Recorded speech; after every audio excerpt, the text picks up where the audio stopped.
Chegando, chegando, chegando. Clarinha. Aqui é minha água.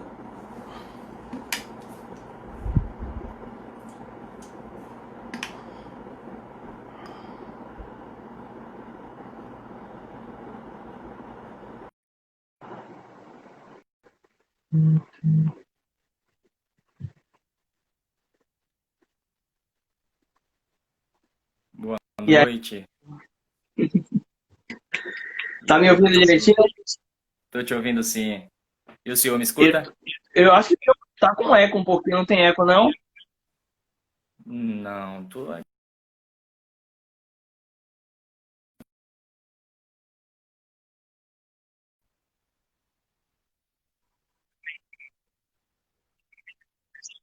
tô te ouvindo. Beleza, beleza. Tem uma galera aqui entrando aqui, alguns amigos. Massa. Pra quem tá chegando, minha voz tá com eco. Pra quem já tá aí com a gente,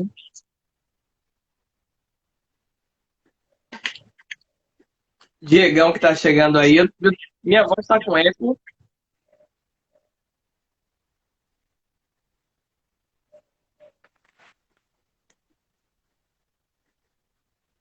E aí, tá com eco, não é? Pois é, deixa eu ver aqui o que é que eu posso fazer, porque é sempre tô fazendo o mesmo processo sempre. Deixa eu só tentar então o fone aqui para ver se melhora.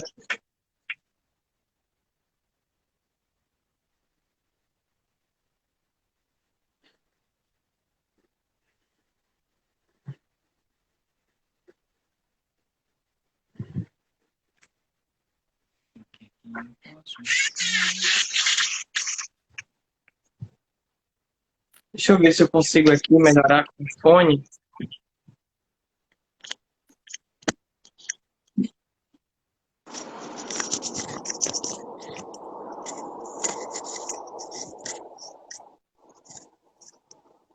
E agora, Sérgio? Eu Eu consigo continuo. escutar bem. Você me escuta bem, mas eu tô me escutando também, né? Eu tô recebendo um retorno. Não tá incomodando muito, né, Cleise?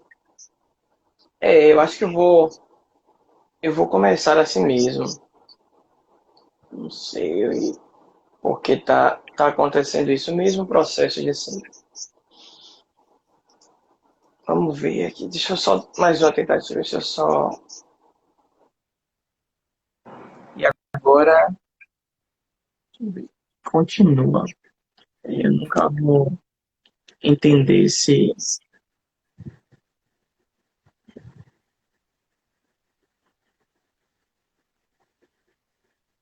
eco do Instagram.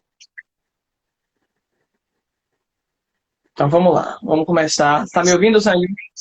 Te ouvindo sim, professor. Pronto. Eu tô te ouvindo só um pouquinho baixo. Então, beleza. Vamos começar. E disseram que não tá tanto assim. Não sei se é a minha internet. Mas eu queria que você se apresentasse, porque quem está chegando aqui me conhece, mas não te conhece. Então, quem é esse rapaz lindo que está aí do outro lado e que vai bater Rapaz, um papo comigo? Liga aí. lindo eu já não sei, viu? Mas meu nome é Sandy Aquino, né? Sou morador aqui do bairro de Plataforma, subúrbio ferroviário, né, de Salvador. Fui aluno desse jovem rapaz aí. Fui oriundo de um quilombo educacional, né? Sou estudante de engenharia elétrica pela Universidade Federal da Bahia e estou finalizando o meu curso agora, né? Eu acho que mais do que isso a gente pode ir no nosso bate-papo, né? Ir se Pronto. conhecendo e Tá, beleza. Veja só, Sandy, para as pessoas que estão aí, que são da sua conta, né? Porque o Instagram tem isso. Na sua conta de Instagram também as pessoas estão te vendo. Então, eu sou o professor Rodrigo, professor de língua portuguesa, ex-morador também do bairro de Plataforma. Saí de uma periferia e estou em outra aqui, eu moro em Naranjiba. E estou aqui para conversar com o Sandy E para a gente é uma alegria terrível, assim, Sandy, pensar que se hoje você está aí se formando como engenheiro, hoje eu estou aqui como professor, é porque participamos de uma trajetória muito linda, que é a trajetória dos quilombos educacionais, né? Então, por exemplo, muitos jovens puderam participar disso. E eu, de imediato, já projeto aqui a nossa conversa lá para tentar pensar nas nossas origens, porque você vai contar um pouco da sua história e tem a ver com a minha história também, né? E Pensar sobre a questão da educação, né, Sandy? Porque está na Constituição, na verdade, desde 1824, que a educação é um direito de todo brasileiro. Só que em 1824 a gente pode pensar que nem éramos considerados cidadãos. A população negra não podia nem se colocar como população cidadã, né? Não tinha nem direito a essa humanidade. Mas mesmo pós-Constituição, a educação é um direito de todos, mas qual é a educação que recebemos? Conta para a galera só entender, porque hoje se forma aí um jovem engenheiro pela Universidade Federal da Bahia, mas qual é essa trajetória na escola? Qual é a realidade escolar, Sérgio? Onde você estudou? Hoje, olhando para a escola que você estudou, o que você percebe como um grande problema que você teve na sua formação? O que você pode contar para a gente? todo o meu ensino fundamental, né, e meu ensino médio foi em escola pública, né? E a realidade da escola pública, em questão de estrutura, é muito diferente da realidade de um universo particular. Então, são muitas faltas, né? Infelizmente, o acesso que a gente tem para a construção do conhecimento é muito deficitário. E isso chega a ser desestimulante, né, por parte da maioria dos estudantes, sobretudo se não tiver ali uma base familiar que venha a incentivar a educação como algo importante. Então, se a escola não possui essa estrutura para a construção do conhecimento e o aluno ele não tem esse incentivo de outros segmentos da sua vida, isso se torna muito difícil. E foi o meu caso, né? Eu não venho de uma família que tem uma trajetória acadêmica, ou seja, que tinham pessoas, né? Hoje a realidade é um pouco diferente, ainda bem, mas na minha época de estudo, eu não tinha essas referências. Então, nem para mim vivenciar a universidade não era uma possibilidade, né? A possibilidade para mim era seguir aquilo que estava mais próximo dos meus pares, né? Tanto da minha família quanto do meu entorno aqui da comunidade de plataforma. Contudo, na escola eu não tive esse incentivo, né? Claro, tive professores que tentavam fazer o máximo que podiam, né, para poder trazer esse estalo para a gente da importância da educação, mas a estrutura fazia com que esse esforço fosse 1% do necessário para poder abarcar o que a gente, enquanto estudante, precisa, né, para se envolver com esse processo. Só que aí eu tive a grande oportunidade, e aí só já entrando um Pode pouquinho falar, pode falar. na importância dos quilombos educacionais, que quando eu estava na oitava série, aqui na comunidade plataforma, tinha uma instituição, né, o COI Quilombo, né, que você conhece, que tinha um projeto que era o chamado Quilombinho, que era um projeto de preparar alunos, né, da comunidade para poder fazer a prova para adentrar na escola técnica, no IFBA. E aí eu tive a oportunidade de participar durante um ano desse projeto. E aí cursei, né, durante um ano. Infelizmente, no final do processo, fiz a prova, não fui aprovado, né, mas a sementinha já estava ali lançada. Então, o meu olhar, a formação que eu recebi extra escola formal, escola pública estadual, já foi uma sementinha diferente sendo lançada ali naquele projeto que ia aparecer na minha vida em um outro momento, 3 anos depois, né? 4 anos depois.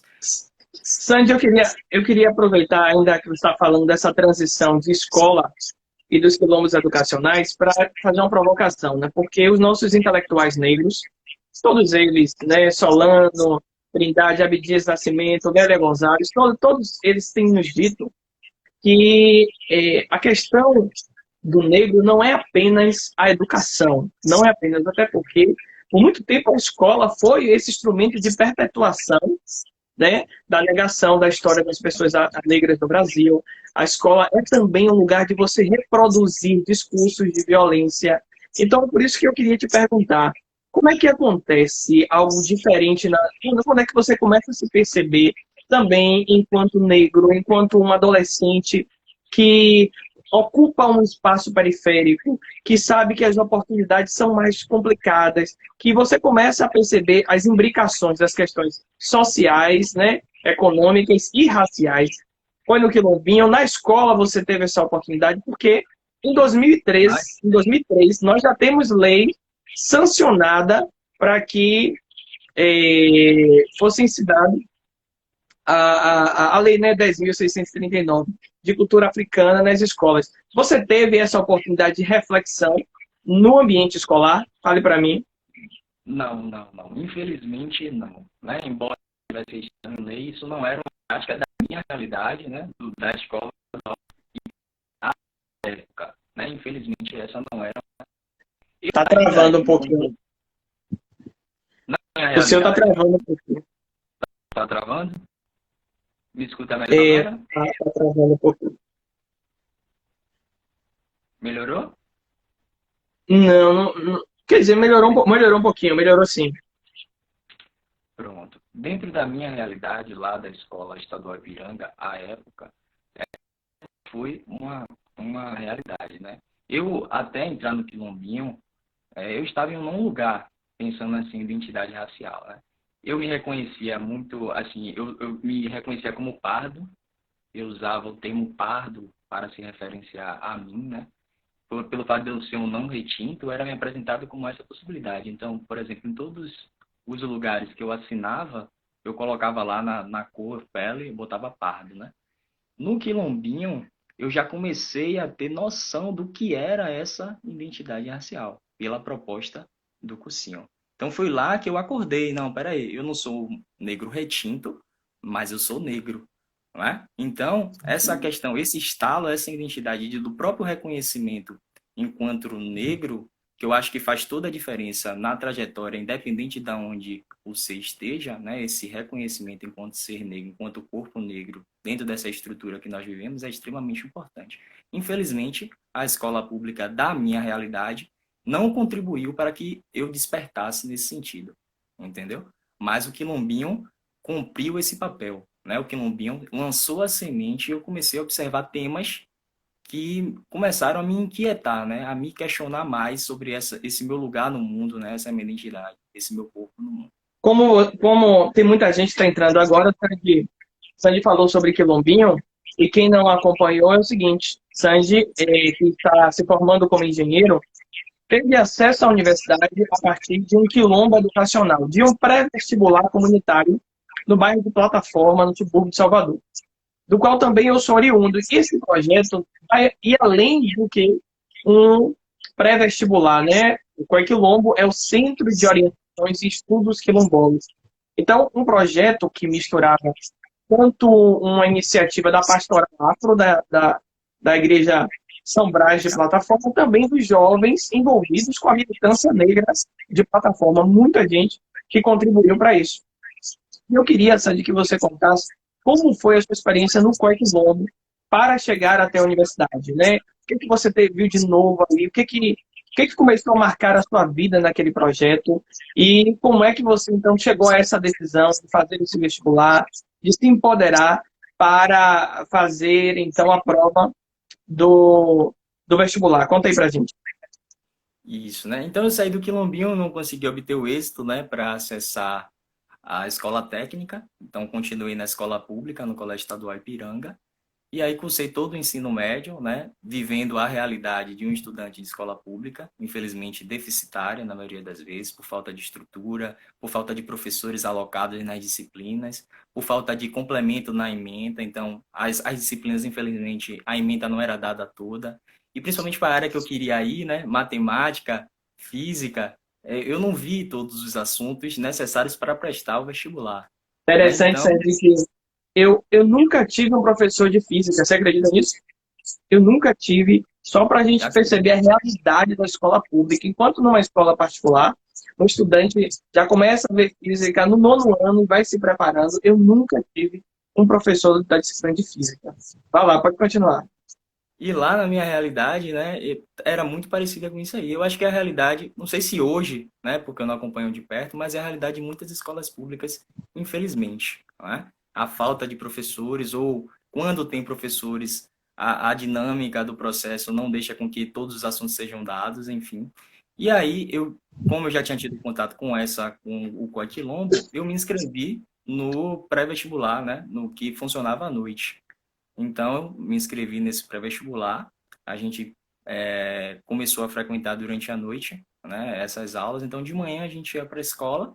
Durante a tarde, eu formei grupo de estudos, né, depois de começar a entender o que é que, o quão difícil ia ser o processo. Então, como a gente recebia, para além do conteúdo preparatório para os vestibulares naquela época, também uma formação enquanto sujeito político, enquanto noção geral de cidadania, de consciência. Então a gente começou a se reunir, esses grupos durante a tarde, aqueles que tinham a possibilidade, que também não é a realidade de todos,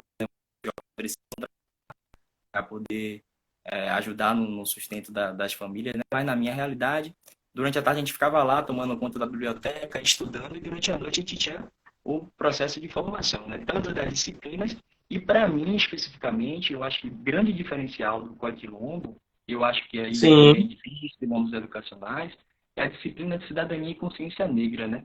Porque é ali que eu tive a minha total formação, digamos assim, meu total despertamento para as condições que, por hora, eu estava com os olhos vendados, né? Por fazer parte, infelizmente, do sistema e mesmo enquanto corpo negro, não entender como esse processo funcionava. Então, a disciplina Cidadania e Consciência Negra, que geralmente tende nos quilombos educacionais, é extremamente importante para a formação de sujeitos políticos, né? E aí, eu perfeito. estudei durante um ano, é, tive esse desafio aí porque eu queria fazer engenharia elétrica, né? Muitos diziam que eu não deveria fazer, que eu deveria, não, faz um outro curso mais fácil primeiro, de para entrar, e aí depois você tal. E aí eu falei, não, eu vou fazer, mesmo que eu faça 3 vezes o pré-vestibular, eu vou fazer porque é isso que eu quero, então eu vou me dedicar, tal, vou fazer tal. Tive as condições, o apoio da família, né? Nesse caso, da minha família especificamente, que não é a realidade de todos, né? Me apoiava no caso de eu estar me dedicando ao estudo. Então, eu desenvolvi e aí já tem um tempinho que eu estou na faculdade, isso é uma outra realidade que a gente pode conversar. É verdade, é É verdade. muito, muito mais difícil quando você não tem a base, quando você adentra essa nova realidade, esse novo mundo, né? Que é a universidade pública, Mas, federal nesse mas, caso. mas essa aprovação, me fale como é essa aprovação, porque eu lembro até hoje da minha aprovação, eu lembro até hoje de meu sobrinho dizendo assim, e aí, meu filho, agora você vai ficar rico, é? Ah, Porque é tão acho que tem novo muita gente que está isso, né? esperando ainda, viu? Tá esperando esse É tão momento. novo Mas assim, isso. quando eu fui aprovado, só para você ter noção, meu pai fez uma festa imensa, assim, para nossa realidade, né? Então ele ficou muito feliz, a minha família. Minha mãe, infelizmente, já não estava no plano físico encarnado, né? Encarnada, mas só que meu pai, ele já fez, né, uma festa, chamou a família, chamou os amigos, só faltou botar faixa, né? Porque eu tinha conseguido passar no vestibular. Porque realmente, para a nossa realidade, e sobretudo daquela época, lá em 2011, 2012, isso era muito mais Sim. difícil, né? É, era pré-vestibular, eu cheguei a prestar o pré-vestibular para a UFBA especificamente, mas difícil não. Era muito menos comum você ver jovens oriundos de escolas públicas, negros, adentrar espaços da universidade. Era uma realidade que já estava começando a se tornar mais comum você observar, né? Pois E é, aí meu pai fez essa festa, e aí a galera me parabenizou muito, eu não conseguia acreditar, que me boicotava muito, assim, intimamente, né? Achava que eu não era capaz, porque toda a pressão, a conjuntura social apontava para isso, as realidades que eu via perto de mim não era esse o caminho. Então, mas graças a Deus deu tudo certo. eu vejo você falar e me vejo, né? Eu sabia que isso ia acontecer quando você contasse a sua história. E eu sei que aqui eu tenho alguns amigos, Cleise está aqui, Josi está aqui, Ari está aqui. E as pessoas que vêm de uma realidade difícil, né? Quando acontece uma aprovação dessa de vestibular, isso contagia toda a família, sabe? Isso abre portas para se dizer, ah, fulano conseguiu, então eu também posso conseguir, Sim, sabe? Eu lembro que quando eu ingressei na universidade, eu só tinha um familiar na universidade pública, um familiar apenas, sabe? E não era tão próximo assim. Então, as expectativas disso acontecer são, assim, bem ínfimas, porque você não tem referência. E mesmo assim, alguém te pergunta, e se você passar, como é que vai ser lá? Quem vai pagar seu transporte? E a alimentação? E a UFBA não tem horário exato, você pode ter aula de manhã, de tarde, de noite, pode ter greve. Então, essa outra realidade aí é bem complicada, como você falou. Eu também demorei um pouquinho a mais para me formar, porque tem a questão de trabalho, né? A gente precisa pensar em trabalho, tem outras, são alguns privilégios que não temos, né? De somente estudar, somente pensar em estudar.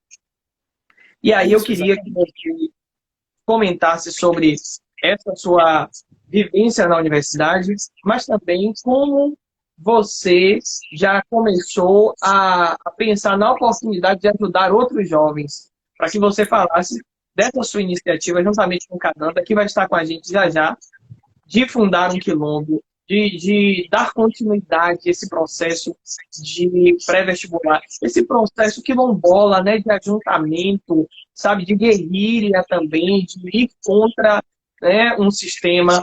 Como é que foi isso? Conte aí. pronto. A minha vivência dentro da universidade, sobretudo no início, ela foi muito difícil, né? Porque foi um choque de realidade total, não é? E também de falta de conhecimento de base, né? Digamos assim.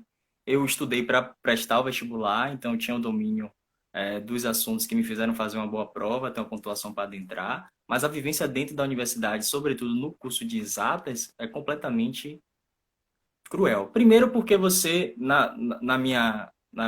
você não se enxerga dentro do curso, necessariamente, né? O padrão estético das pessoas, vamos dizer assim, você já não se enxerga, você já não se identifica, tem um certo afastamento. Também por parte da maioria dos professores.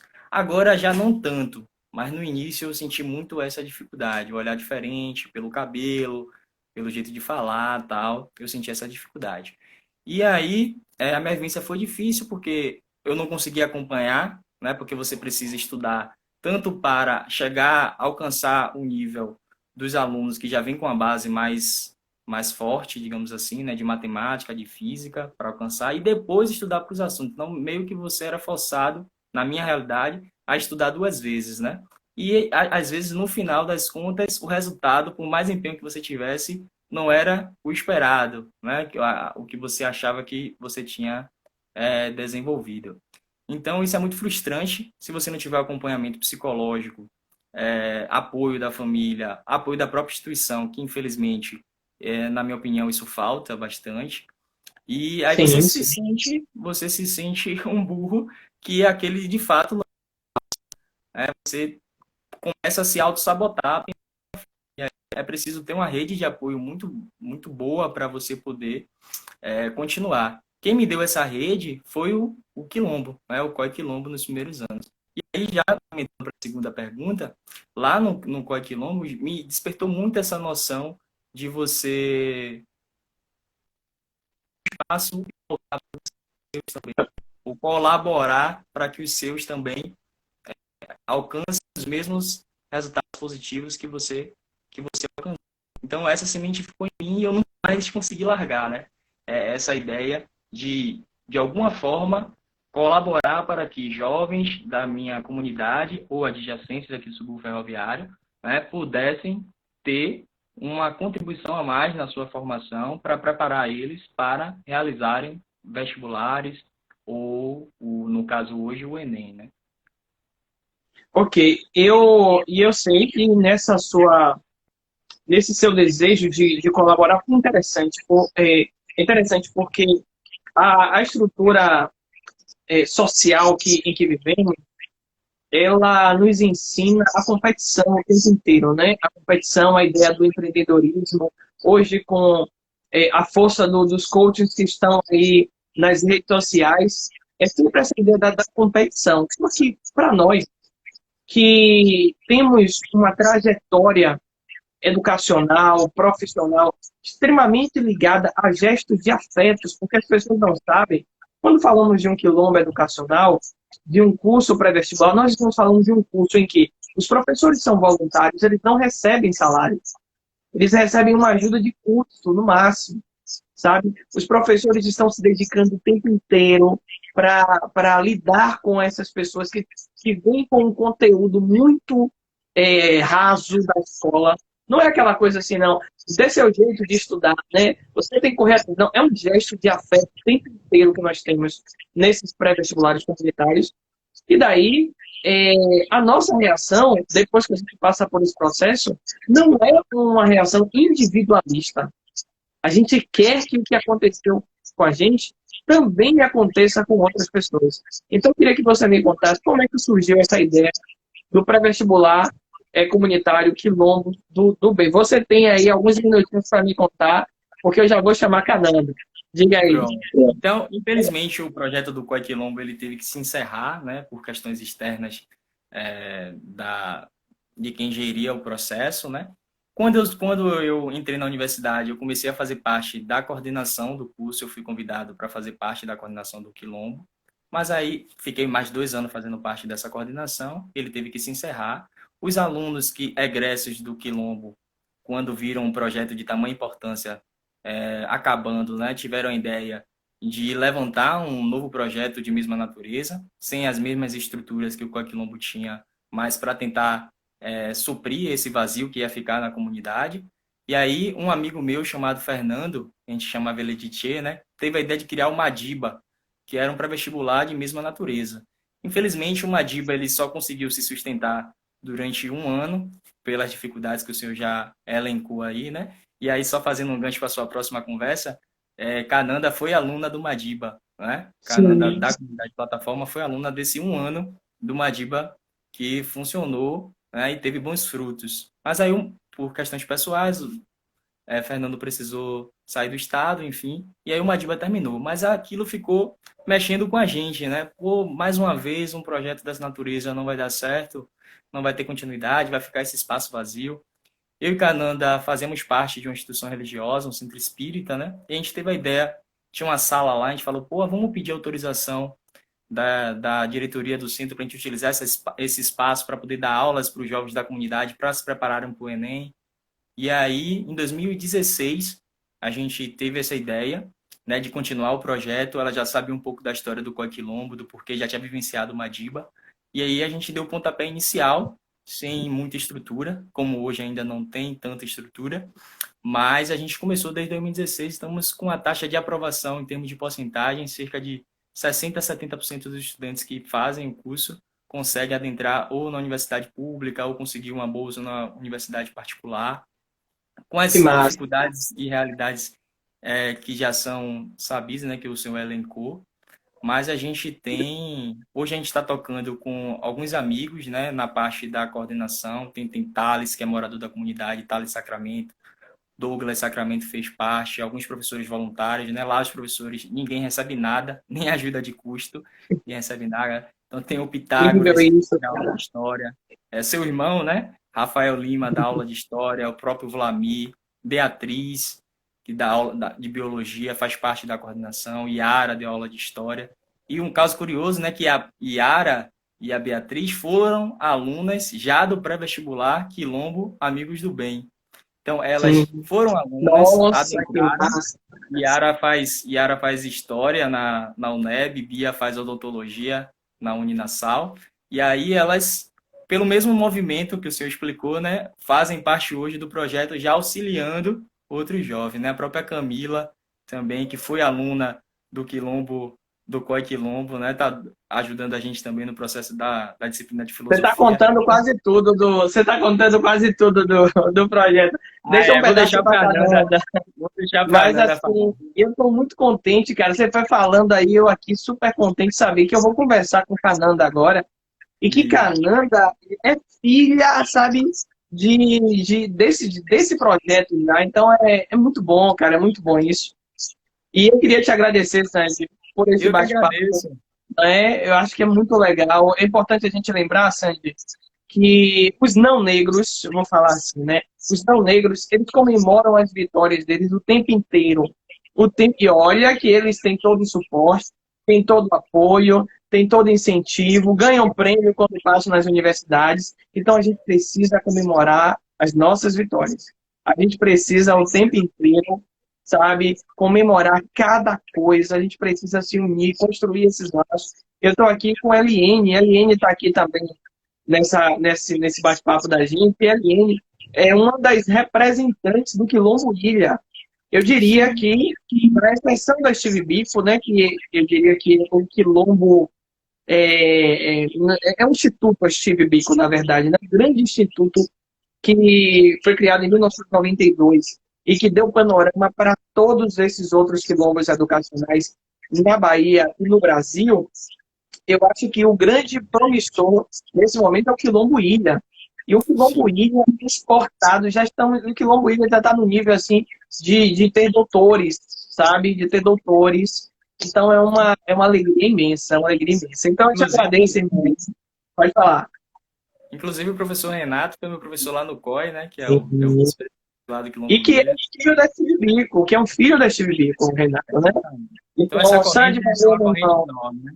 Eu que é uma agradeço, corrente professor, Eu falar esse com o Cananda aqui bate-papo agora. maravilhoso. Fala com o Nanda aí. Vou sair aqui, viu? Beijão, beijão a Valeu. todos. Tchau, tchau.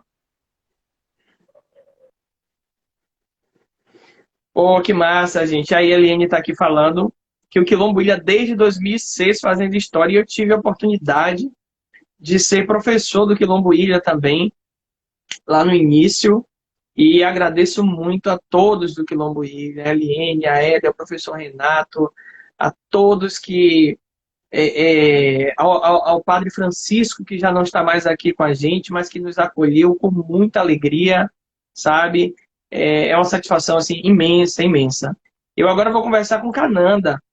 Ela vai se apresentar aqui, assim que ela fizer o convite aqui, ela vai se apresentar para a gente, para vocês conhecerem a história de Cananda também, de como ela, juntamente com o Sandy, eles foram protagonistas na fundação desse quilombo, né?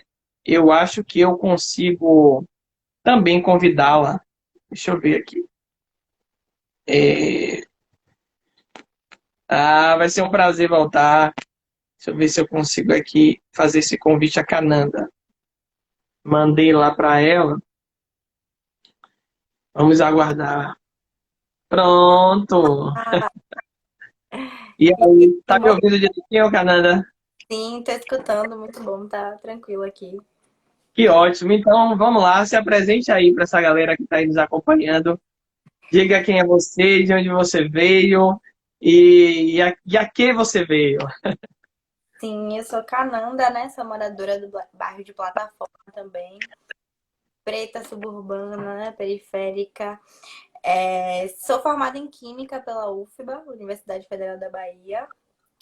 E é isso, também sou fundadora, né, do COI Quilombo, do COI Quilombo não, do Pré-Vestibular Social, Quilombo Amigos do Bem, junto com o Sandy. Participei do Madiba, né, fui aluna, fui beneficiada, né, no Madiba como aluna.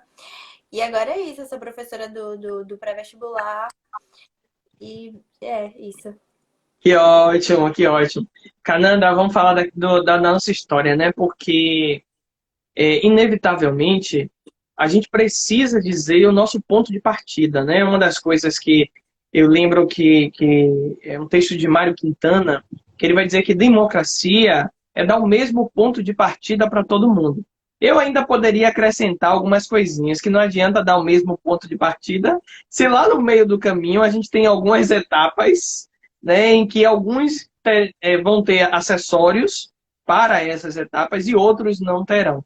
Então a gente precisa recuperar Cananda nessa construção familiar, de onde Cananda estudou, como é que foi essa trajetória, teve esse apoio, esse suporte de livro, de dinheiro, de estudo de professor particular, para se tornar uma pessoa hoje formada na honrosa Universidade Federal da Bahia. Como é que foi esse processo? Fala pra gente, escolar. Sim, eu tive a possibilidade, né, de estudar em colégio particular. Ensino médio, mais especificamente, eu fui bolsista em um colégio tecnicista, o SESI. Sim. E o apoio da minha família sempre aconteceu, né? Eles sempre me incentivaram essa via de estar numa escola, de estudar, de entender que ali era o meio em que eu iria, né, ter, enfim, as possibilidades que me são negadas, né? Nesse espaço, eu acessando isso, eu poderia ser alguém, né, na vida. E a minha escola, ela era muito direcionada para o ensino técnico, né? Então, lá nessa escola, eu não tive essa situação, né, de não ter professor. Mas o meu incentivo nunca foi para a universidade, era um incentivo totalmente tecnicista. Então, eu sou filha de trabalhador que está em um colégio que era para eu me formar para trabalhar, né? E continuar nesse ensino técnico e parar ali. Então, a maioria das pessoas tinha esse pensamento, eu tinha esse pensamento também. Minha família foi fundamental. E aí, depois desse momento, né, de eu entrei no curso técnico, eu tive contato com outras pessoas, né, que estavam na universidade. E aí me despertou muito mais essa vontade, né? Minha mãe também sempre me incentivou em tudo, meu pai também me incentivava. E aí eu participei do pré-vestibular, estudei, né? E consegui acessar a UFBA, que era o que eu mais queria, né? Acho que, assim, na minha família, algumas pessoas conseguiram se formar antes de mim, né? Eu tenho um tio que se formou em geografia na faculdade particular, mas, assim, em universidade pública e na federal, eu sou a primeira, né? Então foi Sim. toda Olha aquela. só, Toda isso é um divisor de águas, né? Um divisor de águas quando a gente tem uma, uma conquista como essa. Eu acho que os adolescentes de hoje, eu não sei se eles ainda têm a mesma, como é que eu posso dizer, a dimensão do que é passar na UFBA, né? Aquela coisa que a gente sempre falava de UFBA, UFBA, quando você tinha vestibular. Você ainda pegou vestibular da UFBA?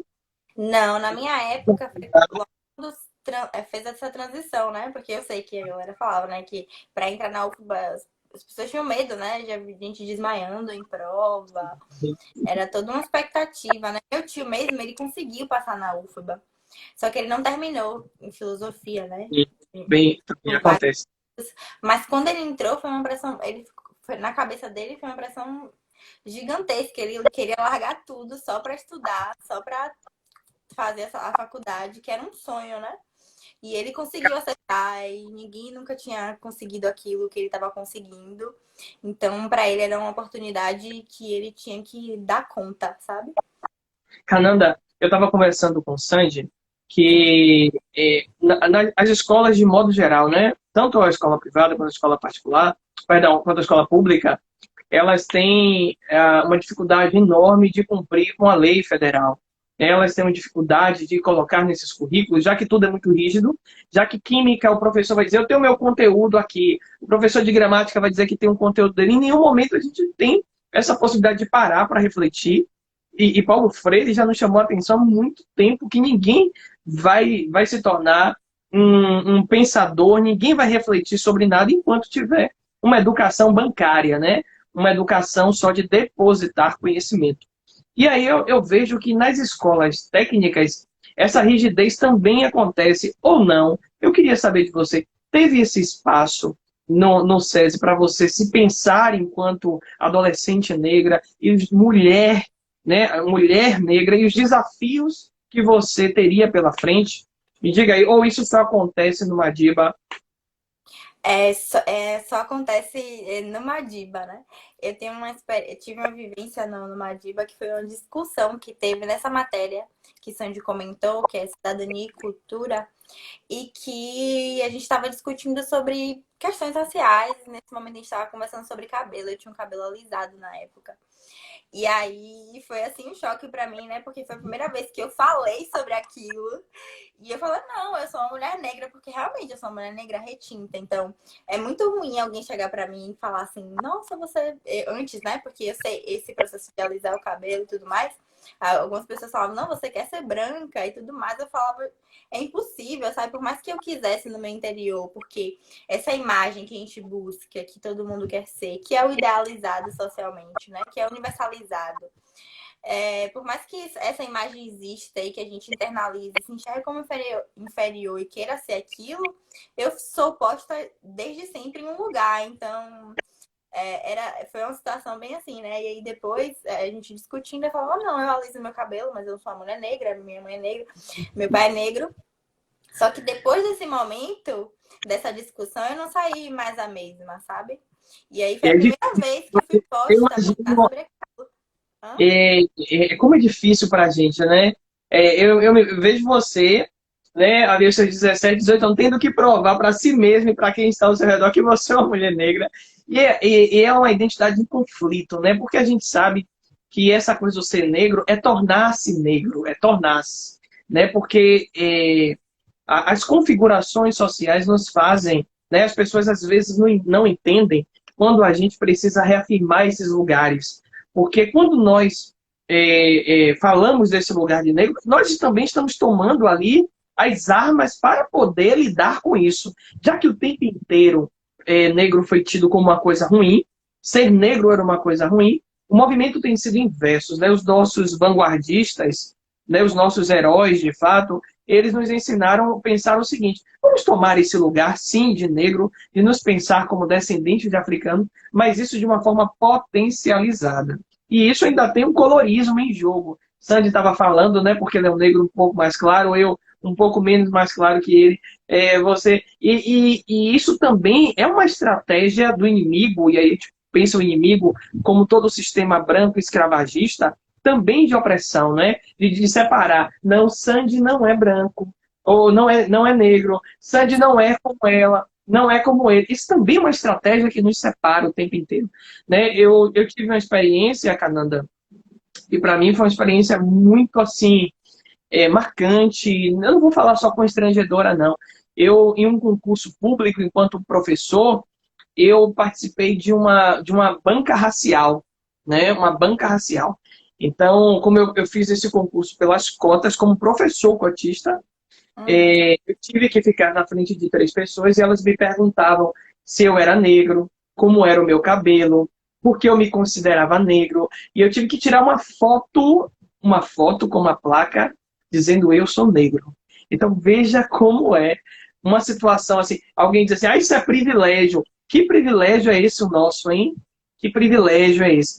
Então fale para mim aí, né? Você se construindo aos 17, 18 anos nessa experiência de pré-vestibular, até que chega então a aprovação. Como é que foi essa aprovação? Me conte essa explosão de emoção aí de aprovação do vestibular. Antes, que relato forte esse seu, né? De passar por isso. Um relato bem forte. É isso, né? A gente é colocado em um lugar, mas quando a gente se reafirma e quer, quando a gente se reafirma e tenta esse processo de inversão para lutar pelo que a gente, para nos libertar de tudo que a gente é contido, acontece todas essas contradições, né? Sim, então o processo de como foi passar, né? Foi muito feliz. Eu queria muito estudar na UFBA. Então eu fiquei muito feliz na época. Minha família também ficou muito feliz. É, Enfim, foi um momento de muita felicidade. Também na época, acho que meu primo também estava entrando na universidade. Ele passou na UNEB. E aí eu tenho uma outra prima que conseguiu passar na UFES. Só que eu acho que a federal também tem esse processo de ser mais superestimada também, né? E aí eu mesmo fiquei muito feliz.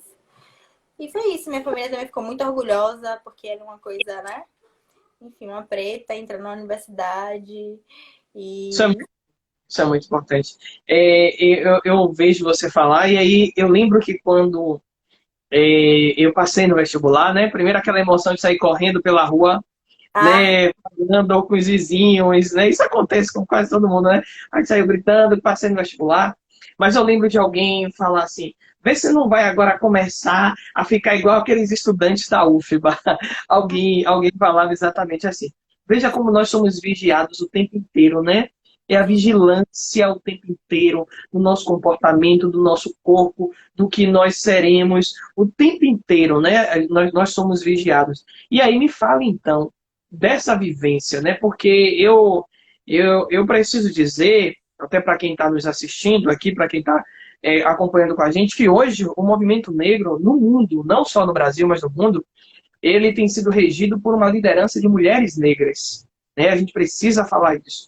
Né? Que vem desde Beatriz Nascimento, sabe, de Lélia, vem de Vilma Reis, vem de todas essas, de Sueli Carneiro, de todas essas mulheres, até chegar em Djalmila, até chegar numa Carla Cotirene, por exemplo, que é filha da Steve Biko, né? É importante falar disso, que é filha da Steve Biko, é muito bonito. E até chegar a Cananda, né? Então, olha como foi esse processo de vivenciar, estudar numa grande universidade, sendo uma mulher negra. Conte isso para mim, com essa realidade. Minha mãe falou, antes de falar, minha mãe falou aqui que ela sentiu vontade de gritar pra todo mundo, que ela queria gritar pra todo mundo ouvir que eu tinha passado. Aí pronto, aí tá vendo a experiência dela também. E sim, né? Entrar na universidade, acessar esse espaço, obviamente eu fui interceptada por toda essa contradição que o mundo existe, que existe no mundo, né? E, enfim, fui assediada por ser mulher, por ser negra. Passei por situações, já passei por várias situações constrangedoras e eu acho que, assim, essa questão do olhar também comigo acontecia, mas eu também não era muito eu não era muito de encarar as pessoas também nesses espaços e de me sentir incluída, né? Então eu sempre me isolei, assim, nessas situações, sempre me senti inferior. Inferior intelectualmente, não só fisicamente, né? Intelectualmente, principalmente nesse espaço.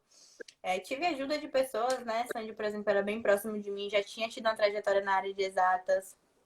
Então, eu tive pessoas próximas em que eu pude ter ajuda para acessar. Porque por mais que eu tivesse tido, por exemplo, aula de matemática, física, química, eu tive muitas dificuldades, né? Eu entrei já na universidade perdendo em algumas matérias, né? Tinha todo esse deslocamento geográfico, porque, enfim, enquanto alguns amigos meus moram do lado da universidade, eu moro a 2 horas, 1h30 da universidade. E, enfim, Ondina, né? Pegar o velho Ondina lotado, às vezes. não tinha pegar 2, 3 ônibus para conseguir chegar mais rápido, mas nada. Comigo, Cananda, acontecia uma coisa, né? Eu estava chegando em letras e o papo das professoras, dos colegas, era desconstruir essa visão canônica da literatura, desconstruir essas leituras clássicas. E eu estava querendo construir, porque eu não tinha nem lido. Então Sim. eles falam com o maior deboche de todo cânone, sabe? Falando, espera que eu nem li isso, vocês já estão querendo desconstruir, e eu estou aqui querendo me construir do ponto de vista da leitura. Então, isso acontece com muito sofrimento, né? Vocês no campo das exatas, vocês devem passar também por questões assim, e nós, no campo da linguagem, nós sofremos muito porque a língua, o uso da língua, o domínio da norma padrão, nos constitui enquanto cidadãos também, não é? Então, acontece muito isso de estudantes negros serem ali logo deslegitimados de estarem naquele lugar por não dominar sequer a norma padrão, né? Por cometer algum lapso de escrita. Então, somos, assim, castrados o tempo inteiro da fala, da escrita. Eu lembro de acontecer de uma professora, eu fiz uma referência bem medíocre na aula, querendo participar, levantei a mão para falar alguma coisa e falei alguma bobagem, alguma coisa. Eu lembro da professora exatamente pegar a cadeira dela, se virar para outra parte da sala e não voltar mais a olhar para mim, né? Ela não esperava mais nada que viesse. Então a gente fica o tempo inteiro nesse sofrimento. E eu sei que vocês de exatas têm um tal aí de cálculo A, cálculo B, física 1, física 2, que mete medo, né? Várias. E eu acho que, assim, lá no curso de exatas é um pouco diferente, porque eu acho que essa parte das questões sociais nós somos distanciadas, sabe? Então, até pra gente entender os nossos processos, é muito mais distante, né? Parece que os números, os fenômenos que estão acontecendo lá no laboratório, as manipulações que a gente está fazendo, não está aqui nesse mundo. A gente não está, as pessoas que estão ali manipulando o que a gente está servindo, essa indústria que a gente está servindo, os produtos que a gente está produzindo, os materiais que nós estamos produzindo, eles não servem, eles não são para pessoas, não são para uma comunidade, né? E a gente também não extrai conhecimento parece que a gente não extrai conhecimento também das comunidades, né? qual a sensibilidade que a gente tem com essas comunidades, né, indígenas, quilombolas, porque muitos métodos e conhecimentos são construídos a partir dali. E a gente não na química, eu posso falar, né, mais especificamente, muitos métodos e conhecimentos são extraídos e construídos a partir dessas comunidades, mas a gente não está ali, né, se entretendo, entendendo tudo isso, né? Porque, enfim, os recursos, qual a importância desses indígenas em determinados locais, né? Para que a gente ainda se tenha recurso, para que a gente ainda se tenha, né? Enfim, uma gama de coisas e a gente está fingindo, a gente está sendo distanciado disso, né? Nem, não está sendo aproximado dessas discussões que Eu queria, Cananda, porque eu estou pensando aqui no horário, porque o Instagram ele derruba a nossa live quando chega uma hora. E aí eu fico querendo agora saber de você já se construindo na universidade, já estudando, e chega então esse momento também de você dar o seu retorno, de você participar da construção desse quilombo educacional.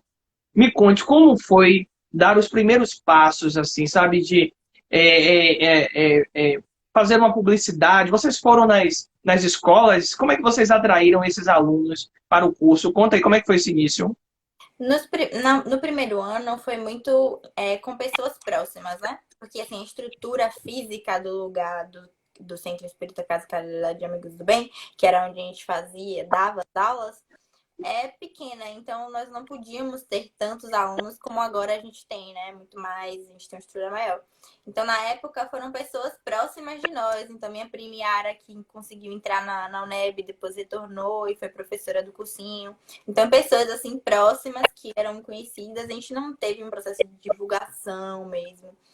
E no segundo ano, eu estava dando aula no CEP, Colégio Estadual de Plataforma. Estava participando lá no PIBID, né? Então, eu conhecia os alunos de lá, conhecia a professora, tinha essa interação. Então, os alunos de lá também participaram do cursinho no segundo ano. E depois que a gente começou nesse processo de divulgação mesmo, usar a internet, ir em escola, e divulgar o curso. Ok. Sandy falou de algumas conquistas, mas eu falar com você aqui, porque eu estava conversando com o Sandy sobre a questão de que o nosso grande problema enquanto brasileiro negro é que a escola muitas vezes e ela foi e tem sido esse instrumento de perpetuação, né, desse lugar do negro que pode apenas ocupar tal função, que não deve desobedecer às estruturas. E o quilombo educacional, ele tem uma diferença absurda. Ele tem uma diferença. Eu queria que você dissesse. Você que, inclusive, estudou numa excelente escola como o SESI, me diga qual é a diferença de uma educação que também trabalha com essa questão socio-racial. Eu não tive essa aproximação, né, sobre as minhas questões. Então, no curso, em curso comunitário, nesses quilombos, a gente se forma também enquanto pessoa, enquanto ser, enquanto negro, né? A gente tem começa a ter ferramentas para encarar o mundo, né? Encarar a realidade.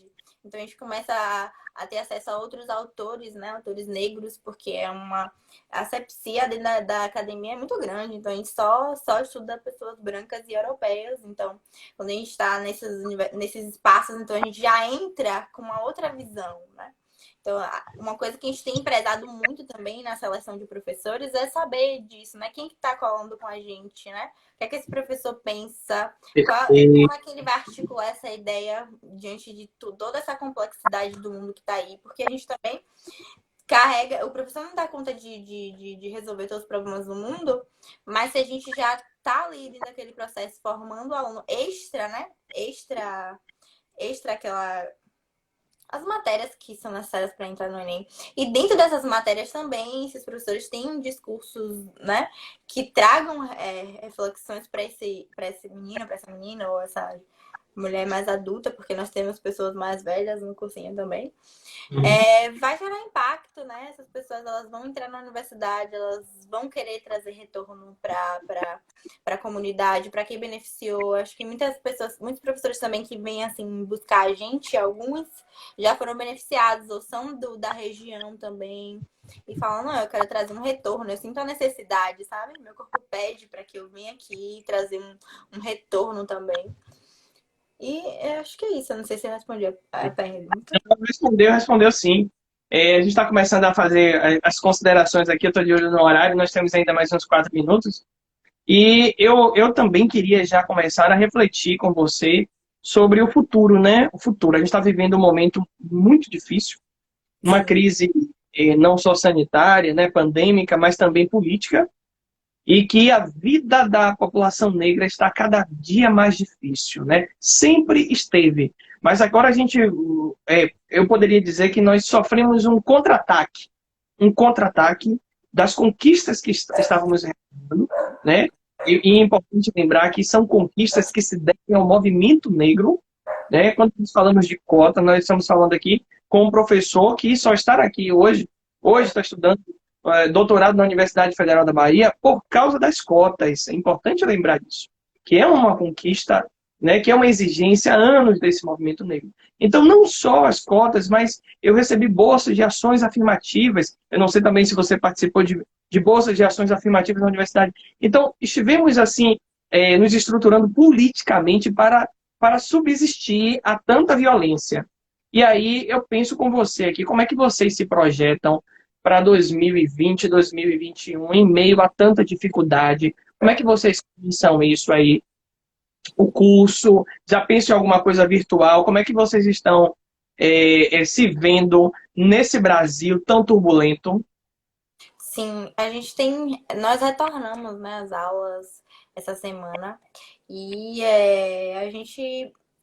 a ideia é essa, né? Continuar com as aulas, continuar dando esse subsídio para esses alunos, alunas, abrir também para outras pessoas de outras regiões que queiram participar, né? Porque agora, como é um espaço virtual, então a gente não precisa de uma estrutura física de cadeira, então a gente tem mais possibilidade de pessoas para estarem acessando o curso, então estamos, né, abrindo para outras pessoas e formar, né? A gente quer politizar, né, essas pessoas, então, desses alunos que vão estar entrando na universidade, para que eles entrem já ligados, né, antenados, sabendo das dificuldades. Então, uma coisa também que a gente fazia no cursinho era ter todo sábado, quinzenalmente, na verdade, os sábados, processo de formação política, né, de falar sobre outras questões de acesso, de entendimento de mundo, que só as aulas e as interferências ali no meio da aula de química, física, história, enfim, não seria suficiente.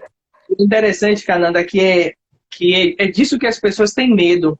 Essa educação ideológica, política, é exatamente isso que nos interessa. É exatamente isso que nos interessa, porque educação, sem refletir, né, o lugar onde estamos, né, para que estamos estudando, para quem vamos trabalhar, a que interesse nós vamos atender, né? Então é importante, eu acho muito bacana da sua maturidade em pensar politicamente mesmo o projeto. Sim. Nós pensamos, né, dentro dessa lógica mesmo, porque assim, o que é que nós não estamos imersos, né? O processo é entender onde nós estamos, né, imersos, não incutir ideologia. Eu acho que ideologia não existe uma sociedade que seja neutra, né? A ciência não é neutra, nada é neutro, né? Inclusive a ciência, ela não é só neutra, como ela é racista, como ela... Então, dessa comunicação, né? Dessa linguagem, desse entendimento de mundo que esses alunos que estão entrando em contato agora precisam saber, né? É um direito nosso saber, né? Entender. Estamos chegando no último minuto. E vamos aproveitar para agradecer aqui. Tem muita gente aí. Você pode subir no seu celular, suas amigas, seus amigos, Eliene, que está aqui, alguns alunos, Guilherme. Agradeço aí a todos que participaram, que colaboraram. Tá? Muito obrigada. Quem ficar salvo, vai ficar salvo assim no meu Instagram, vai continuar salvo aqui no IGTV. E eu agradeço muito, muito a você, Sandy, por esse bate-papo. Também, sim. Quer falar alguma coisa aí? Diga aí. Sim, obrigada. É isso. Eu acho que bom que a gente está nesse momento, né?